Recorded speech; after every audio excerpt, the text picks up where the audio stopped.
আচ্ছা সবাই শোন, সামনে দুর্গাপুজো, তাই স্কুলে একটা প্যারাগ্রাফ কম্পিটিশনের আয়োজন করা হয়েছে। দুর্গাপুজোর প্রাচীনত্ব এবং বর্তমান সমাজে তার গুরুত্ব, এই বিষয়ে একটা প্যারাগ্রাফ লিখতে হবে 300 ওয়ার্ডসের মধ্যে।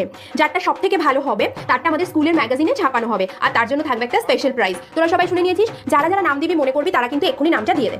কি পুজোর ছুটির আগে আমি রচনা লিখবো বসে বসে? আমার খেয়ে বসে কাজ নেই, এসব ফালতু কম্পিটিশনে আমি নামই দেবো না, লাগবে না আমার প্রাইজ। যাই লাইব্রেরি থেকে ঘুরে আসি, যদি কোনো ভালো বই টই পাই এই বিষয়ের ওপর তাহলে একটু ভালো করে আইডিয়া নিয়ে লিখতে পারবো। এই শর্ত লাইব্রেরিতে যাব। সে কি রে, ভর দুপুরবেলায় তুই লাইব্রেরিতে যাবি? না মানে তুই তো সবই জানিস, বল সেই গল্পটা। আরে হ্যাঁ, আমাদের লাইব্রেরিটা তো আবার ভুতুরে, কি যে করি। কি গল্প?